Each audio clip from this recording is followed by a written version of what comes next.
All right. Ladies and gentlemen, welcome to a very special edition, a live edition of Struggling with Sozio, episode 34, as I have aptly named, Surprise, You're a Dad. And so I've decided to none better than have on my good friend, my associate from the pro wrestling business, a student, a friend, a peer, uh, a comrade, and a son of a bitch to face across the ring. Ladies and gentlemen, one half of the rep, Dave McCall. How you doing, buddy? Wow, that was an amazing introduction. Yeah, I mean, I hope God you. damn, I hope that was the best I've ever been announced, ever in my life, career even. you got to live up to it now. Oh, yeah, well, no promises. Yeah. How you doing, my friend? Long time no speak. Right. I believe the last time I saw you was Cage. Yes, I think Last so. time I talked to you was on whatever that random Zoom call was briefly. Oh yeah, we were on that bullshit with Brooke and everybody. Yeah. Right. Yeah, I had come through Cage of Death this year because I was going to interview Zach Burns for my show, and we did that. I got to obviously see everybody, talk to you, find out some shit, see how the place was doing, and then yeah, you had dropped a couple bombs on me, and I know we're probably going to talk about a bunch of different things, but let's just get right down to the nitty gritty. So we're standing there talking, exchanging our pleasantries. How you been? You look good. How's your kid? Great. And then you told me that you had gotten a surprise message very recently. At that time, about how long had you known when you were telling me at Cage? Uh, the Cage that just passed recently makes it, for me, actually a year. I think I told you before that. Okay. But when it did happen, I pretty much found out Thanksgiving on Instagram from a message from someone who I hadn't talked to since 2014, maybe 15. This is the last time I actually talked to her. So the message was, you know what? Because I'm in a mood, I'll pull up the message. Sure. Yeah. But yeah, no, I think when I had learned of what you were talking about while you're looking that up was, yeah, we were standing there in the locker room of Cage, or like the backstage area. Hmm. And yeah, so I mean, and this was the beginning of this year, so the end of 2019, right? Right. Um, so yeah, and I mean, it being approximately 3 years and pregnancy period, that makes the better part of 4 years. You know what I'm saying? Doing the Right, math, right, 20 right, late right. 2015, 2015 ish. So so yeah, so needless to say, that we're beating around the bush here. You found out that you basically had a 3-year-old. I did. I did. Yeah, The last time I had talked to the girl was something along the lines of she said she had gotten pregnant. I said, you know, whatever you decide to do, it's your decision. If you decide to get the abortion, okay. If you decide to keep it, okay. The way I was raised, she has it's her choice 100%. That's just how I was brought up. So I told her, and she told me the day of that she was at the clinic and she got it taken care of. Those were her exact words. sure. And I hadn't heard from her, seen her, or anything up until Thanksgiving, where I got that message. Oh, fucking Christ. So, needless to say, you're sitting there on Thanksgiving, you get that text message. It's world changing. Uh, what was your first thought? Like, and when I say first thought, what was your first guttural feeling?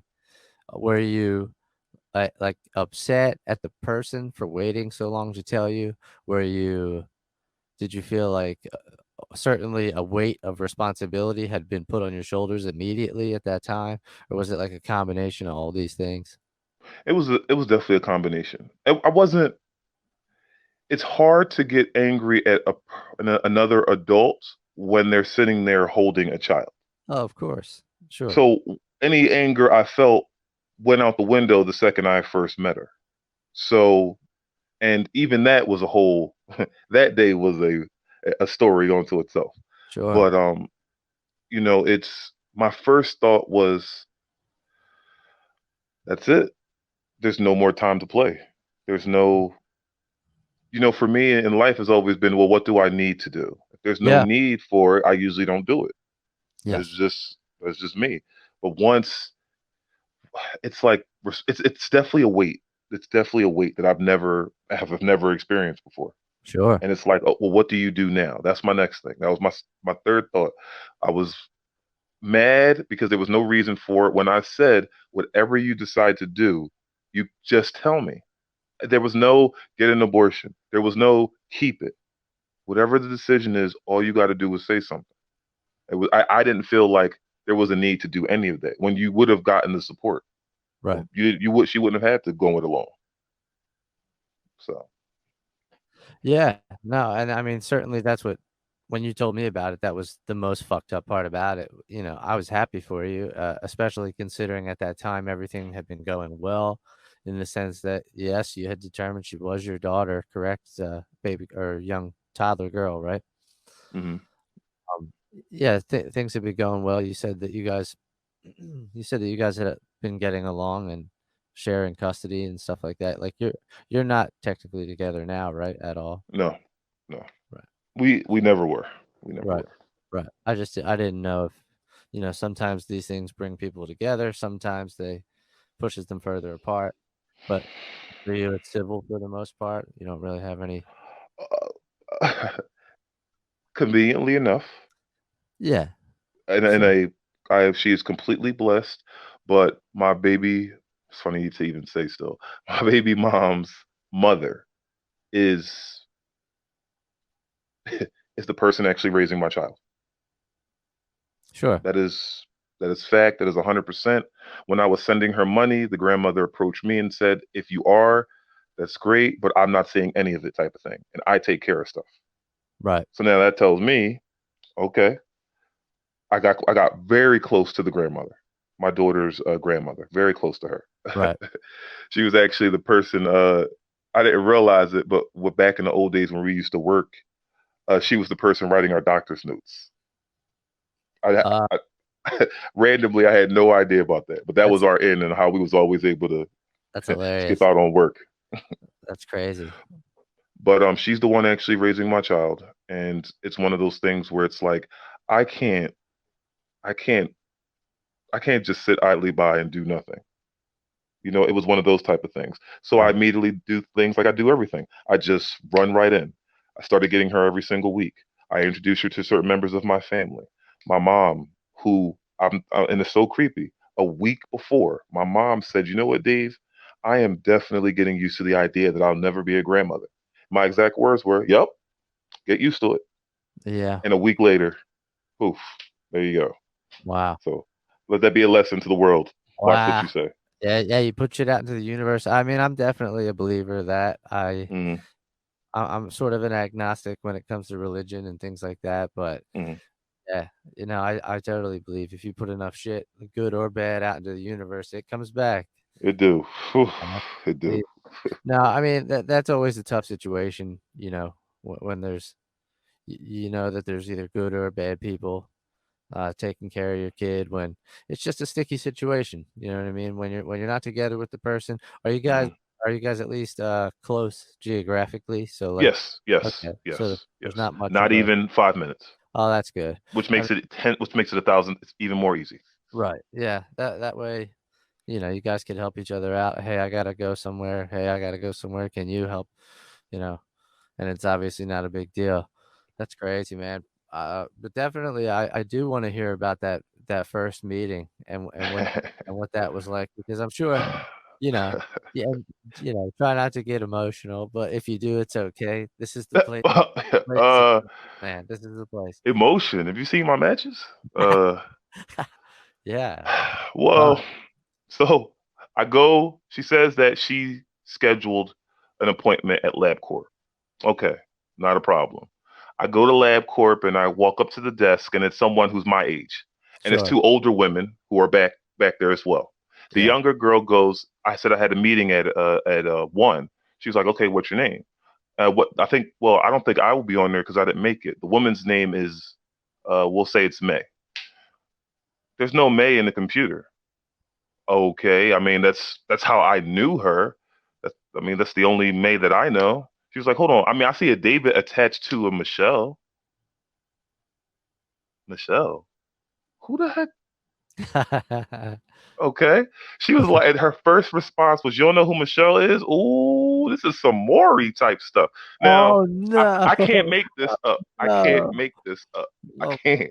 oh my The god. older nurse comes back from the sides and starts snapping on her. You can't act like that to people. That's not how we do things here. You need to get that shit under control right now. I'm just like, whoa, what did I start? Oh, fuck. Hey, that's her My fault. bad. That's her fucking fault for saying that, but I'm glad she did because, I think that's Very, fucking. I mean, it was a little, I mean, once again, it was funny, so I ain't had no problem with it. Just Oh, her of course. reaction was funny. Yeah, yeah. So I'll tell you, the only thing that was funnier than that was when I got the test results. How'd that I go? called him. I called this guy because again, the first paper that I saw was just a printout from LabCorp. Right. I was like, all right, you know what? Let me call and let me make sure, just to make sure everything's on the up and up. Yeah. So I call him. A guy answers the phone. I give him my information, and I and he was like, yes, David McCall, you are the father. I said, okay, Maury, that's not what I asked you. I just asked you to confirm my results. Sir, I'm sorry. I do this like 10 times a day. And then I started laughing after that. Like, there's nothing I can say to that. There's nothing I can say to that. It was, I don't Sir? know, me and this guy connected because I started cracking up. I couldn't hear if he was laughing, but I Uh, was definitely laughing. sir, listen, I confirm results. I confirm results for guys like you about 10 times a fucking day. Are you Dave McCall? Yes, you're the father. Right. Yes, you're the fucking father. Oh, that's fucking great. But I'm sure to a degree, uh, even though you missed out on the birth and those first 3 years, you still probably had that primal instinct kick in right away. Like, as soon as you found out she was yours, I'm sure you had immediately felt that need to protect and be responsible, and you immediately put yourself second because I know what that's like, you know what I mean? I know what that feeling's like. So, it's a good feeling, but it's a different feeling for sure. Very different. Very different. Very different. It hits you. I even same thing that same first day. I'm watching her walk around, and she's getting too close to people. Like as they're walking out of the building, because it's a complex, different type of medical joints from here on the floors. So you got a Right. lot of traffic coming out this one hallway. So after the test was done, I walked up to her and I was like, "Yo, listen, like, why did you do that? Like, what was the purpose of that?" Yeah. She told me why. She gave me her exact words. And as we're talking, my daughter begins to trail off slightly this way. And as she got out of arm's reach, there was a older gentleman, a harmless old dude, like Sure. walking right across, and she almost bumped into him because she wasn't paying attention. Mhm. My brain goes, "Yo, if he knocks her down, I'm going to jump over this wall, and I'm Yeah. going to shoulder tackle this old dude as hard as I freaking can." And I was like, "Okay, slow down, Dave. Slow down." It's weird. Slow down. It's a Be different easy. thing. Be Yeah. easy. I'm like, oh, okay. All right. This might be mine's then. And she turned out to be mine's. Yeah, dude. I I know that feeling you're talking about where, like, you go from 0 to homicide really fast. If somebody, like, bumps into your kid, you're like, you watch where like, how could you be so inconsiderate? I will kill you, you motherfucker." Like, it doesn't have to go to that. It doesn't have to go to that right away. But now I understand how so many situations that I've seen in front of me, how when kids are involved, it very quickly. Oh, yeah. Hands, stores, things being broken, people going for their purse, it very quickly. So, where did you, I guess where did you first meet the young lady? Your At my daughter. tag, Daughter. where I first met my daughter. Yeah, yeah, that's what I'm saying. I said young Uh, lady meeting uh, her. That's where um, where did you first meet her? I first met her the first day we got tested to see if she Okay, was mine. right. And then actually the full blown greeting, she wanted to meet in a safe place, as she said. So we went to my mom's house. My Okay. cousin was there, her grandmother was there, and we all kind of just I don't know, just kind of like talked and what the expectations were, why now type of thing, stuff like that. Yeah, I mean, I guess I was just curious about like how your daughter reacted. Like, what did it take her a while to warm up? How, From what I was told, and yeah, this is only from my point of view, and for what I was told, she was asking who her father was. Now, mind you, she's only 3, so I right, didn't really believe it. I just thought that there was something else going on that I just didn't have all the information to. But sure, once I got to know her, how she responds to me, I have never, when I walk into a room and she sees me, that joy, that pure feeling. And I yeah, think maybe she called me dad maybe the fourth right, time I went to go get her, like right, right there. And the way she was jumping up and down, yeah. I never felt anything like that before. Yeah, man. And that's because when you're with her, you're obviously showing her love, compassion, and you're having fun.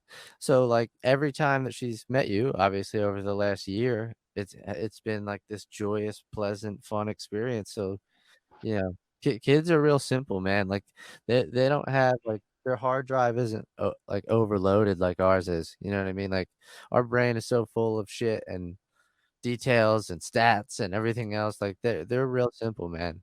All they remember is the last 3 years, and that's not much, you know? But then Right. that's pretty cool, man. I'm really happy for you that it's become the best of a what could have been a really bad situation, you know, thing. Yeah, I was very because it could have gone in a completely different direction, and it didn't. And I'm very blessed for that. Very blessed for Yeah, man. So, what you been doing during the pandy, man? that. Giving people their COVID-19 test results. Really? Yes. Wait, so what is a lot of phone calls, I guess? Yeah, a lot of phone calls, a lot of IT stuff going into their accounts, fixing this, fixing that type of thing. So you're the one responsible for padding all the stats, like, you're the one in the computer system changing it and stuff. Again, when the news says one thing, I'm looking at numbers like in front of me. Well, well, You know what I'm saying? now we gotta talk about it. You know what Yeah, I'm saying? It's I go deep into the murky waters of conspiracy all the time, so no, no. But when what people are saying that the numbers are dropping, and if there are 10 of us working, and we're both getting 60 calls every day, so people a are piece, you for their results, you're not calling them to give results? How does it work? No? they're calling us. So Got it. before they engage the system that handles most of it all now, Yeah. before that, when they first started doing it, it was a very small lab. And this particular lab just decided that they were going to start running tests for COVID. Once they did that, they had to hire 2 new shifts for the lab itself. They used to get 20 calls a day. It turned into 1,000. It turned into more. They had to do an entire outsourcing in terms of hiring process because that's how we all work from home. It just this is the type of thing that'll probably go in financial books the way the growth of the company that fast. Oh shit. But I imagine it's the type of infrastructure that could also collapse very quickly as well. Like if COVID gets under control, it's a bust, I would imagine, no? Or Yeah, I'm pretty sure it's a bust. yeah, okay, we're fucking done. Right. I mean, once again, for me, it was just like, all right, I need something since everything that I do for money is now null and void. Oh dude, I fortunately got a graphic design job back in January. I was still with the company, Utz Potato Chips, Mhm, and I was running a route for them, but I got off the road just in time, right before this bullshit started. So I've, mhm. I've been working from home since mid-March, man, and I can't imagine ever fucking going back. You know, like why on earth would I ever? And it's pretty much proved a lot of companies uh, to be more cost effective to just have people work from home. You know, you don't have as much overhead in your buildings and shit, and a lot Mhm. a lot of people have been more productive. Some days not so much. S- Other days I'm more productive without all the office chit chat and bullshit. But Yeah, honestly, if things don't get quote unquote back to normal ever or anytime soon, this is going to be how most people do their jobs. You know? I, I mean, I'm so used to working with people, Yeah. and Oh yeah. to all of a sudden never see them. You know what I'm saying? To have that one-on-one, that conversation, the opportunity to do whatever it is, and this interaction's supposed to be, and it's to just see a name pop up on the screen, ask them a couple questions, have them confirm, and then tell them. Very different. Very It's different. we're quickly finding ourselves like I don't know if you watched any Black Mirror, but like it's very much we're getting into that like sort of Black Mirror type world where you know but we're just merging with tech so much now that everybody fears getting a chip and this and that, but we also don't put our phones down. So like what's Yo, what's the difference? that's true. You know what I I'm mean? not Like gonna front. Microsoft Teams is the shit. I don't have to. We could get one little group chat. Very, very spare. Anybody, but if you need help, you ask. I ain't gotta That's drive it. there, That, don't that have to that's it. don't That's it. don't have to put on pants. Nope. I got I got on some sweats right now. Nobody had to know that, but fuck them. It's my show. It's my program. To do whatever you like to fill up content on your YouTube channel. But speaking of Black Mirror and wrestling, whether you're familiar or not, maybe anybody listening is familiar, but there's an episode where the main character is the kid who's the main character in the film Get Out. The kid, the young fellow who plays the main Hmm. character. So he's in this episode of Black Mirror, and the whole premise is like everybody is basically pedaling these bikes all day long every day for like credits. Like they're basically doing cardio and watching TV screens, and they buy stuff for their avatars, and like they have these little isolated rooms that they go to that it's nothing but screens, and you're either playing games all day or watching shit or watching advertisements. But there's also like this American Idol type show where you can, after you get enough credits, you can buy a chance to go on this show and then basically more or less become somebody who's on the TV versus pedaling to get on the TV and earning credits. And Oh God. so right, yeah, it's weird. That's a very crude layman's way of breaking down the episode. So Right, right, right, right, right. nevertheless, this kid pedals, he gets the credits, he goes on the show, he does something, yada yada. But it just reminded me, it's very parallel to what I see going on in pro wrestling nowadays, Hmm. where you really only have about three main places to work where you can probably pay your bills and say that you're a pro wrestler full time, and you don't have to have a job. You know what I'm saying? It's Hmm. Hmm. Impact, AEW, WWE. Um, and it seems like now more than ever, rosters are sort of dwindling as far as like valuable talent and this and that. And it seems like the only way to sort of get on there is to get uh, social media buzz or obviously know somebody, as we see on Impact Wrestling. Obviously, there's a lot of who fucking people working there.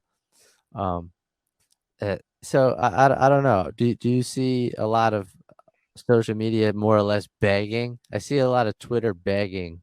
You know what I mean? There's a lot of people going, "Hey, look But I at me." mean, but our president became president because of Twitter.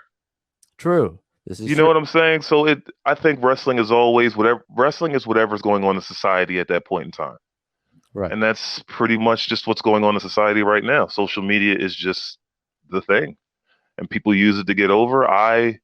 If Drew wouldn't have made me get one, I never had a social media before wrestling. Right. Our first day at CZW Academy, Gulag was like, "Yo, you have to get one." He made us get a Facebook, made us get an Instagram. No, yeah, it was Facebook and Twitter. I think it was just Facebook and Twitter. I don't Yeah. Yeah. No, I mean, if you're gonna listen to anybody, definitely Drew. Drew's know. probably the guy. He's always been good at the social media shit. Like he's just real short to the point. He's vague. Mhm, You know what I mean? He doesn't mhm, never really has an opinion about anything. It's never talks politics, shit like that. And I think that's really smart. I think it's you're making sure you appeal to everyone and no one at the same time. Weird. Yeah, actually. So, as it pertains to pro wrestling, I've heard recently, congratulations on you and Nate becoming two of the head trainers at the CZW Academy. How'd that come about?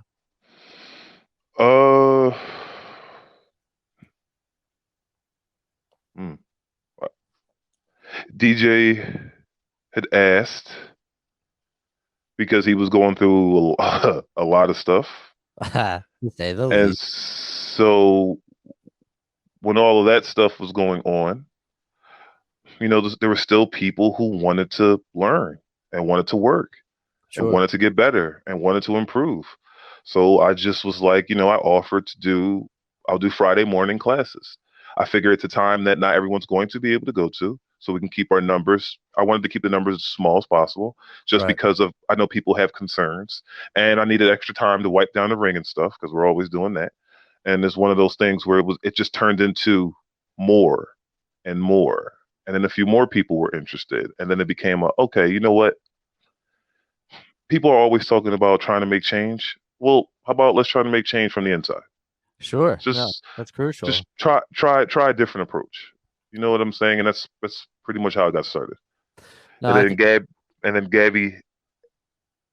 Gabby had mentioned it, and then Nate just took com- took it over, changing the curriculum, dusted off all the old books, got a lot of stuff that we learned from Drew specifically, just to get more structure, because that's the thing that I feel as though the academy was missing. So just way more structure. for sure. And like, certainly ring conditioning as well. Just a lot of I know a lot I remember doing a lot of stuff with Drew that, was difficult, but the better you got at doing those things, whether they were like ring exits and entrances and things like that, you got in better wrestling shape because of it. Hmm. And Absolutely. it wasn't just stuff. He wasn't trying to get everybody hurt or anything Hmm. like that. Uh, well, no, I definitely think it's uh, the academy's in good hands for sure. When I heard that you guys were doing it, I was like, okay, that makes sense. You know what I mean? I was like, that makes good sense, and I think you guys will bring an added element of just a little bit of that raw brutality that the CZW school used to have. Like when I first started, John Dahmer and Eddie Valentine were the primary coaches, Hmm. and you remember they were VD, they were multi-time, I think, CZW tag team champions Hmm. and heavy hitters, man. Like doing some cool tag team shit when it was still popping. You know what I mean? Hmm. But no, I think you guys have a little bit of that, and we'll bring a little bit of that plus what you learned from Drew, you know, and everybody else along the way. I mean, I learned a lot from everybody. You know what I'm saying? Even the concept of it takes a village to raise a child type of thing. I'm a firm believer in that. You Sure. get your influences not just from your home spot, but it's the first time we got to venture out. You learn a shit ton, and you learn real quick. And it's just one of those things where I just want to give people the tools to succeed. Whether they make it or not is up to their drive, their ability, and what they bring to the table. But I just want to give them the tools to succeed. That's Yep. that's this, and honestly, and if I'm being honest, I never really had an interest in training people or doing anything of the sort until my daughter. Watching someone grow that way, it allowed me to open up and watch people grow the other way, and you would just Sure. appreciate it. I just have a better appreciation for it than I did before. That makes sense.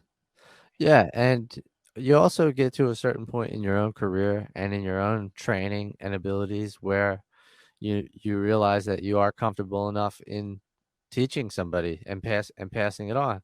There were times in my career, possibly yours as well, where maybe you are at a different company or you're around people that don't know you as well or don't know what level you're really at, and they ask you for advice on something, and you're maybe 3 or 4 years in, and you help them out, but you still aren't that confident that you told them the right thing. You know what I mean? And Yeah, now definitely. now you can confidently say you're telling people the right thing, showing them the right way. safe ways to do things, but make it look. This is what has worked for us. Yes. We are still walking around. Nobody's Yes. definitely don't have Nate show anybody how to power bomb anybody in the corner though, because Oh, that's yeah, make sure rough. Nate stays out of the ring on that day, and you take Oh imagine man. that. What the fuck? Did you ask him about what happened? I'm sure everybody did. Like, what did he do? I can my perspective It's is funny now because Kyle's okay, but it's also fuck Kid Osborne. I was home. I was with my friend and I get a phone call. The phone call was like, "Dave, I killed Kit. I can't believe I did. I can't believe it. I can't believe this." Nate, what are you talking about? Now, mind you, I didn't see it obviously It became a GIF, probably. until it became until it became a gift. Again, Uh-huh. it's it's one of those freak accidents. Kit had already broken his collarbone before that. Did He'd he? I already thought that was when he first did it. Oh, okay. no, Kit was hurt before that. Good. And when he caught him, I can't see. I can't see. It's the last move. Just do it. And when I listen, I yo, Fuck. And then he like, at least he didn't land like on his fucking head. He just kind of, Jesus Christ. ugh, ugh. But yeah, no, I think about how many students would you say you have like on a regular basis? I'm not sure about the other classes because Joe does one, Gabby has one, DJ has one. So I haven't looked at the sheets, but we try to, our smallest one, it was just one guy. And he just kept coming back and getting in better shape and proud of his ass right now. But anyway, Who, now who's, we're who, steady like a who are you talking about? six. Vinny Tolato. Oh, okay. Vinny Tolato. It's not. Very, very I don't think I know. curious to see what he does with the things that he's been working on. I That type gotcha. of thing. So let's get, into some more controversial shit, but I don't want you to, I don't want you to put your job in jeopardy or your position at the school in jeopardy. Do you think No, no, no. do None you of think that. do you think it's a little strange that like after the allegations that DJ is still involved with CZW at all? Considering the company has seen better days, we'll say. Well, the company has just seen better days. Obviously, shit going on with the pandemic, they haven't run at all. We had this whole speaking out thing that happened on social media, and late, in the last however many weeks, DJ was named for all his bullshit that you and I have known about for years and years and years. Allegedly, I'll throw in an allegedly because you have to. But do you think it's weird, back to the question, that he just refuses to remove himself and also acknowledge said allegations? I'm not sure when the speaking thing when the speaking out thing first happened, it was just more to me. It was like, oh man, oh man, oh man, this is bad. This is really bad. And the thing is, it's like I never pay attention on Twitter. I Oh, never go on Twitter because every time I go on Twitter, I'm like, all right, what bad thing am I going to find out now? yeah. Click, Who's and Ken? then Right. boom, and it's just that all that stuff happened. I I don't know what to really say about it. The only thing that I can ever do is try to move forward. I don't know what I haven't talked to him in a minute. I don't know what's going on in terms of all that other stuff. My only focus now is who's there, who wants to train, who wants to get better. That's the only thing that I can focus on. I can't focus on all that. I can't. That's just not how my mind works. My brain Sure. goes, what that got to do with the ring? Right. I'm trying to get better. I'm trying to make sure that my shit don't fall off the Right. rails. And my focus has always been I have a very limited time to do this. Very limited time. I don't have years and years anymore. That's done. And Mhm. with the situation with my daughter, only amplifies it. I have a very short amount of time to get this thing moving. And if it can't move, and it's time to move on to something else. And so Understood. when stuff like that happens, it's like, look, I'm not about none of that. I just want to put in some work. I just want to work. Yeah, and I think that's a good attitude to have. And the reason I bring it up is because I worry that his I guess his failure to disassociate could ultimately hurt you, in some way, shape, or form. Just fans getting wind of the idea that he's training people still, or even associated with the company at all, could be bad. Um, and then if that's the case, if people not necessarily boycott, but just shit on the company even more than they have already, it could ultimately affect you. And that's why I was asking about it. Mhm. And because I know that years ago, probably sometime around 2015, 2014, I can't remember. Me, Drew, Biff, and a bunch of guys, we kind of had to pull a mutiny on DJ when I forget what show it was, but we pulled him into that glass room in Voorhees, and we were like, dude, you got to be off the shows. Like you can either be the booker or you could wrestle on the shows, but you can't be like this main story. Like you're ruining the shows, man. Like you're bringing everything down. You're making all our hard work null and void. So like if so basically you get off the shows or we're all off the shows. And we basically just had to pull that shit on them. And I'm not saying by any means you should do that or you guys need to do that. I think you getting ring time and helping people become better wrestlers is never going to be a waste of time, and it should never be looked at as a waste of time. No, It's absolutely not. it's just I don't, and I guess where I'm coming from with this is as somebody who personally wasted too much time being loyal to CZW, even though I had problems with DJ and so on and so forth. I would hate to see your career and Nate's as well fall short for whatever reason because you were too loyal to CZW, you know? And that's but again, at the same time, where the fuck is everybody gonna go, you know? Like I said, this is an opportunity to just pay it forward. That's the only, it sounds like a broken record, but that's just where my mind is at right now. I just want to pay it forward. Yeah, Like and I work on was, your shit. yeah, I was helped out by a shit ton of people, a shit ton of people. And I just want to make sure that for all those people who helped me, that I do the same. And that's as far as that's as far as I go with it. That's a pretty solid attitude, man. Where do you have anything coming up? Unfortunately, things got canceled because of weather. This and a couple. I think the next thing that we have is in September, right? As of right now, but we'll see if that actually happens. Who knows? And is that for CCW or is that something otherwise? Something different. Okay, Something different. I got you. So, Fucking sweet. Yeah, you have any other awesome stories that you want to tell or anything you want to put over this fun? if you ever wanted to be a pro wrestler, if you ever wanted to have a unique viewpoint with a group of people who really do love the business, definitely send a message to the CZW Wrestling Academy. It's a completely different experience. You definitely get the tools to succeed.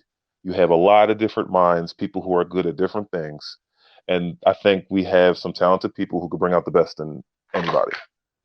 I And think that's what our focus is right now. I think that I agree with that right now. With Joe there and you, twin brother darkness, at the fucking hell. Also, like, yo, Jimmy Rave. Oh yeah, is he still hanging around there? I didn't know. Yes, yes, sir. Jimmy Rave. Somebody Yeah. who really knows they stuff. Oh Jesus. Yeah. Who has changed our concepts in a couple of ways, which I'm very appreciative for. Oh hell. Yeah. Well, I am also very appreciative of your time tonight, buddy. It's always good talking to you. It's always nice Oh to, yeah, man. even though this is how we see each other now. It is, but, So weird, man. So but weird. but hopefully, we'll get back to quote unquote normal. Whatever But that means. where can people find you on the socials, man? Uh, what is my stupid social? David McCall on Facebook, and I think the Rep DMC on Twitter and Instagram. The Rep DMC, Twitter and Yes, Instagram. there you go. Well, thanks for being willing to share that story with me, man. Like I said, always good seeing you, and have a good night, my man. Hey, up, man. Always a pleasure. Be good, buddy.